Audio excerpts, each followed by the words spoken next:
Hey everybody, welcome to A Pop of Culture. This is A Pop of Culture Lite, which is my short form commentary where I'm going to try to speak on a topic for 5 minutes or less and just give my thoughts, give my takes on something in a short, digestible format so I can be consistent and upload on a very regular basis. So let's get into it. So before I get into the video, just some background context on me. A Pop of Culture is my video essay podcast where I speak on pop culture, social justice, and human experience from a Black, bisexual millennial perspective. Everything, and I mean everything I say, should be taken with a grain of salt, as I'm simply a recent college grad with access to a recording device and the internet. With that being said, my age shouldn't be your sole reason to critique my views unless it's truly relevant. If you disagree with anything I say, let's have a civil conversation in the comment section below. Before we get into the topic of this video, I want to advertise my cover channel, Pop of Culture Sings, where I sing throwback R&B, contemporary R&B, pop music, whatever I'm feeling, whatever you're feeling. So if you want to be down like Brandy, if you're down with the click 𝑎𝑒, then definitely feel free to check that channel out. So now let's get to the topic of this video, which is what Monique should be doing. So I'm sure y'all have seen Monique in the blogs. Everyone is talking about Monique. Everyone is coming for Monique. So if you're not aware, Academy Award-winning actress Monique, who we know from The Parkers, from Precious, and from a lot of other movies and TV shows, she is in hot water yet again because she was trying to bash DL Hughley over a dispute over their contract and who was going to be the headliner. So in this video, we're not going to discuss that. I have a video I filmed reacting to it that'll be uploaded shortly, but today we're going to be talking about what Monique should be doing. So Monique always talks about, what about the sweet babies? What about the sweet babies coming after us? She's talked about how Whoopi don't care. Whoopi don't care about the babies coming after us. I asked her about her salary, and I told her,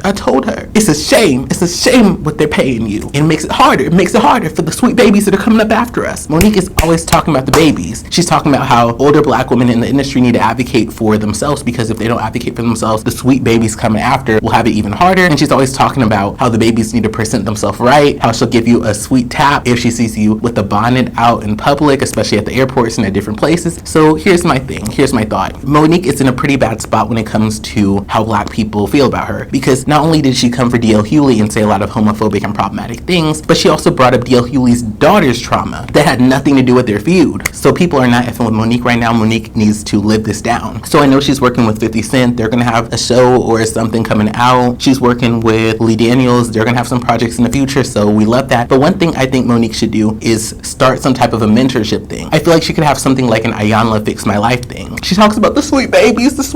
We have to do it for the babies, Whoopi. So I feel like what she should do is she should have a mentorship show. It could be a little reality show. It could be something cute. It could be on BT Plus. This is my vision. I feel like what she would do is she would take some of these younger women in the industry, maybe women who have been in some of these shows and maybe their career sizzled out. Maybe they were in a cute little Tyler Perry project or a TV1 project. They're really talented, but their career never really went to that next level, and she's going to help them. Now, of course, you could argue, okay, Monique does have some accolades, but she's also kind of ruined stuff. So you could argue, is she really in a place to teach these people? But maybe this could be Monique's opportunity to show how she really can advocate for people. This show could be a way to shut people up who say, oh, well, you're only talking about this Black empowerment stuff for you. I feel like Monique could take young female comedians, people off TikTok with like 1 million followers who are trying to get to that next level, and she could try to connect them with people in the industry and get them from point A to point B. I feel like with Monique, if she really truly showed, I'm about this life when it comes to helping those sweet babies get in and get to their dream, I feel like this would really help her to improve her public image with Black people, because it would be like she's not just saying it to get what she wants, she's really about that life. I think it would actually be a great payoff, because she's always talking about, like I said, the sweet babies and trying to be that auntie to the babies and guide the young people in the right way of doing things. So I feel like if she took her skills, she was somebody who did the whole stand-up gig. She did the whole coming up, doing different gigs, and I guess getting accolades that way. So I think it would be interesting for her to kind of show her wisdom from that older way of making it big to people on TikTok. Like, I think it would be very interesting to see those two worlds collide. I think that would be something Monique could do that would really show that she's about that life when it comes to uplifting other Black women. Do y'all like this idea? Do y'all think this would be good? It could have that charm school vibe, but it could be a little bit more modern. She could have a poppin' social media influencer who is younger to kind of bounce off of. I think it could be a nice idea. So let me know how y'all feel. Let me know if you think this would be a good idea.